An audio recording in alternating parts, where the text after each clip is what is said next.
As the financial crisis proceeded, Dexia assets soured, especially its government debt. The bank ran out of operating capital, and in September 2008, it was forced to apply for bailout assistance. When all was said and done, the bank's assets were so overvalued and its operating capital so negative that it cost taxpayers €6 billion over 2 bailouts to close the thing down. As regards geopolitics, this has 2 inevitable outcomes. First, in Europe, finance writ large is state-directed rather than market-directed. That maximizes the presence of the state-linked banks in the broader system, while minimizing the involvement of non-government financial sectors such as stock markets and corporate bonds.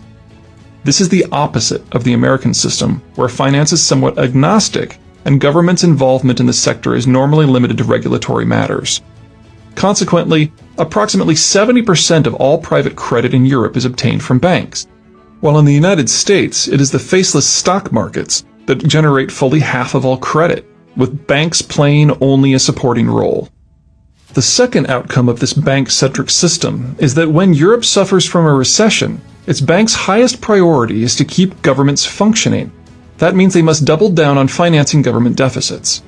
Couple a financial crisis with a recession, and banks simply have no resources remaining to lend to businesses and consumers. This means that until Europe can rectify the financial imbalances the euro has caused, any growth in Europe must occur without more than middling participation from its banking sector, a sector that controls nearly all of the system's available credit. That would be bad enough if everyone involved still agreed what the goal of a united Europe was. That, alas, is a degree of unity that no longer exists. Problem 3. 2 drivers, no steering wheel. The European Union and its predecessor, the European Economic Community, has always been a strange animal. Any organization that was formed in the early years of Bretton Woods was going to have an economic underpinning considerably different from the previous era, and in this the EU did not disappoint. But more than an economic grouping designed to take full advantage of the security and trade network the Americans had created, the EEC and EU ultimately had a political rationale. That rationale belonged to Paris. While France had always been near the top of the European pile, it had only rarely been actually on top. And even when it was during the Napoleonic era, the other European powers ruthlessly tore it down from its perch. After Napoleon's fall from grace, France refounded itself and attempted to resume its position as the premier European power. It never made it. The British stymied the French in the wider world just as the Prussians did within Europe. And in 1871, Paris found itself not simply under German occupation, but being forced to cede territory and the authority to manipulate Central European affairs to Berlin. The rest of the story includes French devastation in the World Wars. But the American-forged security arrangements of the post-World War II era provided Paris with some interesting opportunities. Austria had been split off from Germany, and both had been parceled up and occupied. Italy was cast adrift. The British had gone home. The Iberians and Turks had skipped the war and were languishing under their own local authoritarian governments. The Russians loomed large, but rather than manipulate European events, they had drawn the Iron Curtain and were busy digesting Central and Eastern Europe. The only truly involved powers on the continent were the Low Countries of the Netherlands, Belgium, and Luxembourg, a trio that could not resist French power without considerable assistance, and there was no assistance to be found. And so the French launched the European integration process. I use quotes there because the initial goal very clearly was not to create a truly European system, but to band together countries that the French could dominate into a grouping that the French would dominate. The Low Countries were weak, Italy was a mess, Germany was divided, occupied in part by France, and its opinion was neither allowed nor issued. After over a century of coming in second or worse in the European game, France finally reigned supreme. For the next 2 generations, German industrial profits were funneled via the EU budget to fund French national and geopolitical goals. France was able to count upon Germany to back any position Paris wanted to stake out, and the 2 NEP heavyweights were able to impose French desires upon the rest of the Union. But the gravy train couldn't last forever. In time, the artificial circumstances of the Cold War ended. the Iron Curtain collapsed, and the Central European states joined the EU in the 2000s. All of them remembered what French security guarantees had meant in the run-up to World War II, and so were not willing to sign away their newfound independence to a French-dominated institution.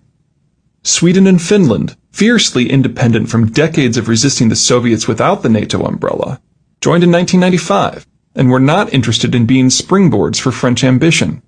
France no longer automatically got its way, but with the Germans' reflexive, silent partners, Paris could still fairly easily forge ad hoc coalitions to get whatever it wanted. Then, in 2008, a process that had begun 20 years earlier culminated in disaster for Paris. In 1989, the Cold War ended. In 1993, Germany began the reunification process, which was completed in 2003. And then in 2008, the Germans elected a two-party coalition led by politicians unencumbered by any connection to wartime or Cold War German politics. These new German politicians still saw themselves as allied with France, but no longer beholden to it. The days of Paris telling the Germans what the German position was were over. France and Germany are still partners, allies even, but the relationship is thinning. By far the biggest point of disagreement is on union control. The Germans are still willing to foot the bill for a united Europe, bailouts and all, but now they want a few things in exchange for their commitment. They want reforms to be hardwired into EU treaty law, and even the constitutions of the EU members that will outlaw budget deficits. They want approval of national budgets to be the responsibility of EU institutions that are beholden to German norms. Collectively, these reforms would lock all of the European countries into how the Germans do things. And since many of the weaker states are weaker because of geography, they would become permanently servile to German supply chains and financial might. In essence, the Germans want to use German money to solidify German control of the European system. And the Germans have the gall to insist that France is not exempt. The French, in contrast, want to go back to how things were before 2008, back to the era of French exceptionalism and control. They want the Germans to keep paying to keep the EU afloat, but to do so without significant changes in how it operates, and certainly how France operates. They want budgetary control to remain at the national level and for deficit restrictions to remain somewhat loose. They want to keep getting financial transfers from Germany, even though France is one of the Union's richest members. In essence, they want to re-achieve what they once had, to use German money to support French control of the European system. Until and unless the French and Germans can close ranks, everything else about the European Union degrades into near pointlessness. The EU hasn't enacted a meaningful foreign policy stance since the financial breakdown of 2007. Critical needs such as a banking union have been negotiated due to French insistence, but not armed with the money or authority required to make them functional due to German insistence. Bailouts have been awarded, as Berlin realizes they must, but the terms have been so constantly abrogated that the weaker countries, often due to French intervention, have been able to enjoy a revolving door of fresh credits. This furious running in place will last until the Franco-German relationship heals. The Franco-German disconnect would be bad enough if German money were sufficient to fix the European system, but it isn't. Problem 4. Out of money and time. There are 3 routes a country can take to economic growth: consumption-led, export-led, and investment-led. Germany in the 2010s is very similar to the Germany of the late 19th century in that it is an investment and export-led system. Most German capital is poured into its industrial base and educational system, leaving little money in the hands of the people to spend. This was a wonderful model for the Germans in the 2000s. The unity of the Eurozone allowed all of the Europeans, and in particular Southern Europeans, to access German credit to finance the purchase of German goods. Also, Europe, and in particular Southern Europe, had a demographic hot-wired for mass consumption. But that was then. What is rapidly taking root in Europe is a near-perfect storm of economic challenges. The countries that face the most systemic financial pressure, Greece, Portugal, Spain, and Italy, are among the most rapidly aging European states. Of the danger states, only Spain still has a bulge in its population profile that is under 40, and even they are already in their late 30s. Consumption-led growth in Southern Europe is now largely impossible. For Germany and other heavily technocratic European states like Finland and the Netherlands, their development policy combined with a lack of young people means that a local consumption-driven model hasn't been possible for 20 years. And with no replacement generation growing into adulthood, such a model cannot be returned to within the next 30 years. Aggressive German exports limited industrial expansion across Southern Europe, meaning fewer local jobs for the few 20 and 30-somethings who remained. Southern Europe was never competitive with Germany in the first place. Now, with all of Southern Europe in the Eurozone, these countries cannot devalue their currencies to compete on cost. Southern Europe cannot have export-led growth. The aging of Europe across the board has denied Germany its traditional captive market, forcing it to look beyond Europe for external markets to sustain export-led growth. For Southern Europe, the only remaining option is investment-led growth, but the debt crisis prevents Southern European governments from raising the necessary funds themselves. The only source of such investment is now Northern Europe, with the primary mode of financial transfer being bailout packages designed to manage Southern European debt rather than actually invest in the productivity of Southern European systems. All of this means that these countries can only support their current systems so long as German largesse continues. The Germans may be reluctantly willing to fund bailout after bailout to keep the Union together, but their ability to subsidize the continent is not endless. The Germans, too, are aging.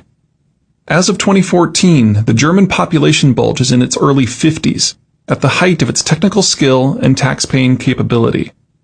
That's making German tax coffers flush with cash and allowing the German export machine to outcompete nearly everyone on not just the European, but also the global stage. Fast forward a decade, however, and this cadre will be retiring en masse and drawing pensions. German competitiveness, German exports, and above all the German government's ability to fund the never-ending bailout of the European Union will evaporate. The Europe of today is at the high point of a system that is now in a period of permanent shrinkage. Between banking dysfunction and aging demographics, credit will never be as accessible in Europe as it is now, and growth will never be as strong as it is now. Germany's ability to generate growth from exporting goods within the European system has ended. Even assuming that the Europeans solve all of their political and financial problems, only the Germans can afford the bill to keep Europe together economically, and they can only afford that for at most another 10 years. Even if the Europeans can save their banks and the euro, even if the French and Germans can come to an amicable and productive meeting of the minds on how the Union should be run, they are still staring down the maw of demographic obsolescence, and they are doing so at a time when the rest of the world still boasts a relatively young demography. The Europeans can look to Japan, with its collapsing finances, hollowing out industries, and ever-mounting debt levels to get an idea of what the approaching financial self-immolation will feel like. Luckily, there is one bright spot in all of this. As Europe slouches into Japanese-style demographic and financial malaise, it is simultaneously retreating from the global system. Japan's banks are so insolvent that all have already withdrawn from the international system. Europe is now following suit, with European financial involvement in everything from investment in East Asia to trade finance becoming an ever less European affair. As Europe's crisis worsens and spreads, it is inadvertently fencing itself off from the international system. When the European system does finally snap, it probably won't be taking the rest of us with it. Problem 5. Germany in crisis. The two world wars did not so much confirm Germans' aggressiveness as it confirmed their desperation. Germany is too exposed to rivals at most points of the compass. No matter how successful the Germans may be in prosecuting a war in one direction, they simply lack the numbers to be successful in all of them. The only way Germany can compete is to be better than its neighbors. Better education, faster financing, higher levels of efficiency, more productive workforce, more advanced industrial base, better infrastructure. This certainly allows them to prevail in struggles against any of their rivals, but it has never enabled them to prevail against all of them. Invariably, German success breeds ever larger and more powerful anti-German coalitions that eventually overpower it. Unless, of course, someone changes the rules of the game. That is precisely what the Americans did with Bretton Woods. The Americans granted the Germans access to all of the raw materials and markets they could ever need. The Americans also incorporated the Germans into an alliance network in which their neighbors were actually helping to defend Germany instead of threatening or resisting it. In a complete geopolitical flip, Germany's rivals turned alliance partners had become economic partners as well. But the Germans didn't stop being hyper-efficient. All of their organization and energy was now wholly focused on their industrial base and export industries. Bretton Woods didn't just allow for the end of European violence and the formation of the European Union. It also created a platform from which German economic and financial power would prove unassailable. Unable to compete with the Germany that was not weighed down by egregious defense costs, countries as varied as the United Kingdom, France, Spain, and Greece saw their economies steadily hollowed out by superior German industrial output. It was a great time to be German. And in the post-Cold War era, German life got even better. NATO expanded to the former Soviet republics, ending Germany's status as a border state. Reunification injected 16 million low-cost but still highly skilled East Germans into the West German system. That's kept a lid on labor inflation, one of the perennial bugaboos of Germany's high-skilled labor economic model. Even the European financial crisis has helped. Lumping straggling countries like Italy, crisis countries like Ireland, and dysfunctional countries like Greece in with hyper-efficient Germany has put substantial downward pressure on the euro. German exports can outcompete almost anyone, anywhere. Well, it was fun while it lasted. Without the Americans imposing and guaranteeing Bretton Woods, there will be no NATO and no global economic trade network. The 32% share of German exports that requires open sea lanes and American largesse represents 16% of German GDP, a greater relative portion than all American trade with the entire world. The remaining 68% of German exports, over one-third of German GDP, just shy of $1 trillion, is not immediately in danger as they are sold to countries either within the European Union or physically close neighbors such as Switzerland, Norway, Ukraine, and Russia. But there is nothing to say that these exports will be secure or stable. Bretton Woods granted market access and physical security guarantees and made the peaceful evolution of the European Union possible. As each beneficiary has different security and economic needs, each will respond to the American withdrawal differently, particularly as a considerable list of European countries perceived the American security guarantees as guaranteeing their security from Germany. For nearly all EU members, the Germans are now far and away their largest source of imports. In a world in which their extra-European exports are suddenly in danger, this quickly escalates from a niggling political issue to a catastrophic economic one. Living in a world in which German industry dominates your economic life is one thing, but waking up to discover that the Americans are no longer holding the Germans in check is quite another. Perhaps Germany's biggest problem will be there is no single place, or even 5 places, that the Germans need access to if they are to survive. Courtesy of Bretton Woods, the economic geography of early 21st century Europe is far more entangled than that of any other age of German independence. The most accessible energy production sites are nearly 2,000 miles away, either in Azerbaijan or northwestern Russia. And Germany needs 2.2 million barrels of crude imports daily. As far as raw materials are concerned, everything from aluminum to iron ore is no longer even produced in Europe, which is long since mined out. German supply chains are no longer exclusively nationally held, but are instead dependent upon intermediate inputs and even finishing work in Belgium, the Netherlands, Austria, Poland, and the Czech Republic. This all makes Germany sound like a dependent has-been, doesn't it? But this is Germany. And German organizational acumen and efficiency are not limited to industrial policy. When sufficiently motivated, the Germans are capable of transformations that are as startling as they are rapid. An end to Bretton Woods provides the motivation. Every country that chooses to restrict trade access will be one that the Germans will have to consider both a competitor for now restricted supplies of raw materials and a now denied end market. That might sound innocuous enough, but consider that such concerns were the driving rationale behind the last 6 wars the Germans initiated. World War II, World War I, the Franco-Prussian War of 1870-71, the Austro-Prussian War of 1866, and the Schleswig Wars of 1848-51 and 1864. Germany may not have much of a military at the present, but neither did it in 1935, just 5 years before it conquered 8 of the 9 countries that it currently borders. This isn't Uzbekistan or Japan, where the requirements are nearby so the path is obvious. This isn't Saudi Arabia or Iran, where the threats and so the necessary steps to counter them are clear. Without Bretton Woods, Germany's mere existence is a threat to the very neighbors that Germany needs if it is to continue as a successful country. And under Bretton Woods, the German economy has grown so much that even a deal with all of them still wouldn't give Germany the energy, resources, and markets it needs. Without the Americans, Germany's economic crisis quickly escalates to a European-wide strategic crisis, where the paths and outcomes are clear to no one. The only certain variable is that the Germans will not lie down and die. For the 4th time in the past 150 years, they will challenge the European status quo.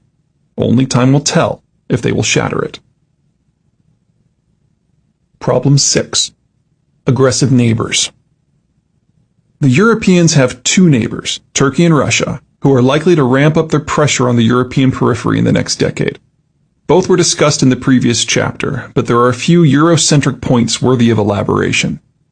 For the past decade, a slowly awakening Turkey has played in the Middle Eastern sandbox, and it has discovered that the Middle East is full of intractable issues, bad blood, and above all else, lack of economic benefit. The countries of North Africa, the Levant, and Iraq combined have a smaller combined economic footprint than Spain, a mid-sized European economy. The Middle East is not Turkey's future. Historically, the old Ottoman economic and intellectual heartland wasn't in the Middle East or even in Anatolia. It was in the Balkans, and that's where its future will be as well. Currently, 2 things are holding the Turks back from this path. First, the current regime is new, having been in government for only a decade. They are still learning what works and what doesn't, and most of all, why. Second, NATO and the EU dominate the Balkans, with Slovenia, Greece, Croatia, Hungary, Romania, and Bulgaria all full members of both organizations. So long as the American security umbrella remains functionally in place, and so long as the EU continues existing in its current form, the Turks faced limitations in what they can do to their northwest. Both of those barriers exist on borrowed time. The EU is likely to devolve, in the best-case scenario, into more of a glorified free trade zone, but not one with any pretensions to a common foreign or security policy. As for the Americans, their falling interest in the world writ large is something the Turks will be able to scrutinize closely. Turkey is a NATO member. Ankara will be able to detect precisely when the alliance's security guarantees devolve from relevance to mere words on a page. The only question is timing. Russia, by contrast, faces no political or alliance constraints on its ability to pursue a strategic policy to its west. However, unlike Turkey, it does face a time pressure. Russia's demographics are so horrid that if it fails to act before 2022, it will lose the capacity to act both militarily and economically. This puts Russia on a collision course with the 8 EU members on the edge of what the Russians see as their preferred border zone: Finland, Estonia, Latvia, Lithuania, Poland, Slovakia, Hungary, and Romania. It would seem that the Russian challenge to Europe's future is rather obvious. Well, yes and no. Yes, in that Russian pressure on places like Ukraine is both palpable and increasing. Yes, in that the emotional state of these 8 European countries ranges from intense concern to panicked paranoia at the rising Russian tide. And yes, in that should Russia follow a piecemeal approach, it can encroach upon Europe's eastern borders without unduly provoking Western Europe's heavyweights. No, in that the reactions of some of these countries to Russian encroachment may be even more injurious to the concept of European unity than the Russians themselves. Problem 7. Men in the middle. As the country where the North European plain transitions into the Eurasian hordelands, Poland will decide Russia's success in re-anchoring between the Baltic Sea and the Carpathians. The Poles realize what is at stake and have been taking steps toward a plan for several years. Poland, as Central Europe's largest industrial power, and with its largest population, sees itself as the natural leader of the former Soviet satellites who joined the EU and NATO in the 1990s and 2000s. There is more than a small credence to that claim, but the crew that Poland seeks to lead is a motley one. Even after a quarter-century of effort, the region's infrastructure is remarkably fractured. The Baltic states have far better links to Russia, a holdover of the Soviet era, than they do to one another or the Western European region. Romania and Bulgaria are south of the Carpathians and have but one 4-lane road that links them to the rest of Europe, and only 2 bridges that connect them across the Danube, the second of which was only completed in 2013. Slovakia is mountainous. Hungary is really only linked to Austria, and even that connection is pinched by the Vienna Gap. Poland, somewhat ironically, has the best infrastructure linkages of the lot, but those connections are largely due to its position on the North European plain, which in turn ties it directly to both Germany and Russia, the 2 powers that Warsaw is most concerned about. Making matters worse, nearly all of the former satellites are dependent upon the Russians for both oil and natural gas. An alliance of the intermarium, the countries between the Baltic and the Black Seas, simply isn't workable. Merely coordinating the actions of such disconnected geographies and heterogeneous cultures would be an endeavor attempted only out of sheer desperation. Without some far more powerful entity, say a rejuvenated European Union or an engaged United States, actively managing such a gangly alliance, the Russians would have a fairly easy time engaging and defeating each of the intermarium states in sequence and in isolation. That is, with the possible exception of Poland. Despite Poland's largely indefensible position, and despite its potential need to defend against both Germany and Russia, the Poles have a Swedish ace up their sleeve. Since being forced into strategic neutrality at the conclusion of the Great Northern War of 1700 to 1721, Sweden gradually became Europe's forgotten power. While technically a continental power, Sweden boasts water to its south and east, mountains to its west, and Taigaian tundra to its north. By most definitions, Sweden operates as a naval power rather than a land power, and as such its military and economic strategies emphasize speed and reach. But they do so in a manner somewhat different from other naval powers. Oceanic-oriented cultures like England and Japan were made famous because they became experts harnessing the wind to cover vast distances over open seas. Their vessels were notable for their relatively small crews, the wind did most of the work, and relatively large cargo areas. Lots of supplies were needed to keep the crew alive on long voyages, and lots of trade goods were needed to justify the trip in the first place. With large, manpower-light vessels, the British needed to interact with the locals right on the coast.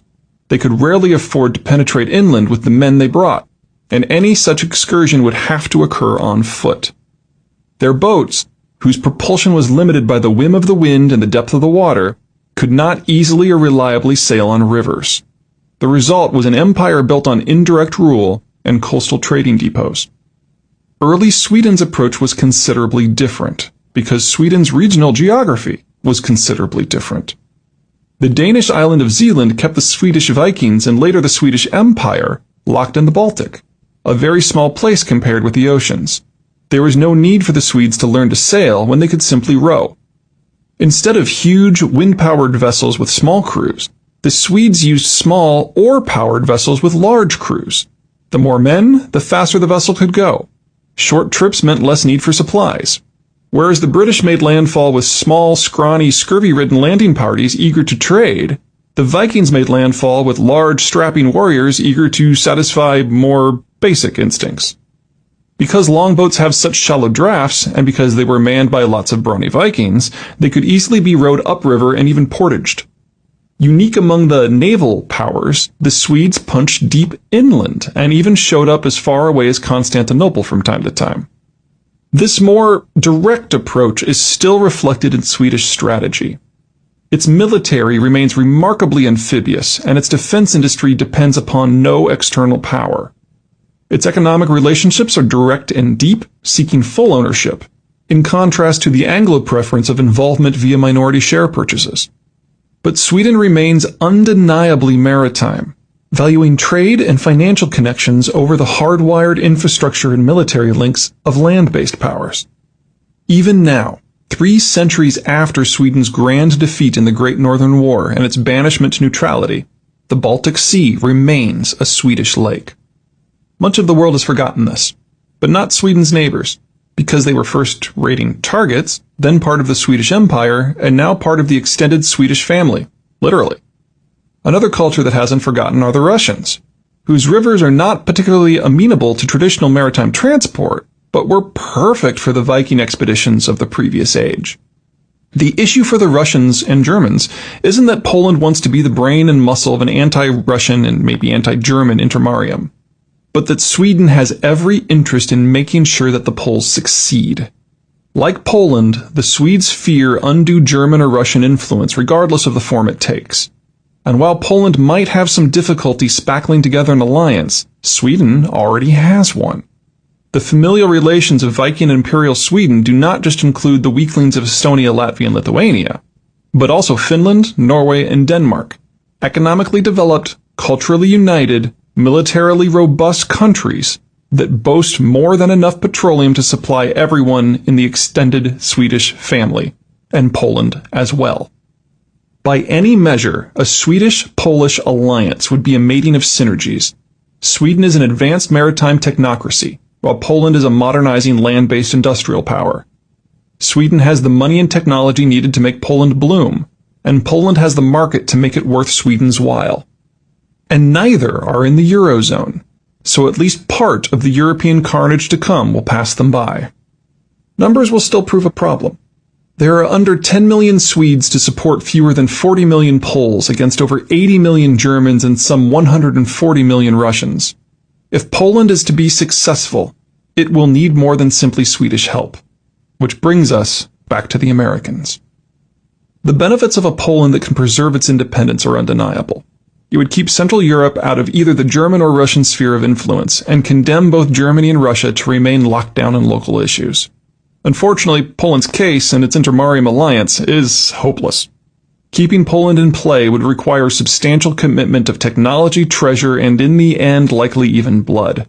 It is exactly the sort of commitment that the Americans will try to avoid in the new era. If the Americans are to be drawn into continental European affairs, it will be via the Swedish vector. Sweden is no pocket power.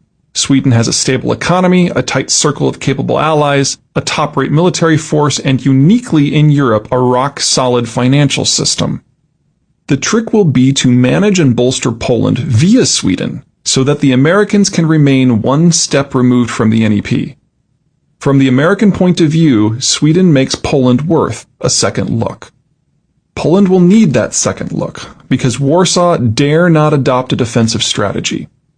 It has no geographic barriers to hunker behind, and Swedish and American backing or not, it cannot possibly absorb and repel a German or Russian surge. For Poland to be independent, it has to somehow keep the competition away from its borders. The best way to do that is for the Poles to poke Ukraine as mercilessly as possible to keep the Russians off balance. Considering the Russian view of the importance of Ukraine, this is far from a low-risk operation. Should the Americans decline, the Swedes and Poles do have a fallback.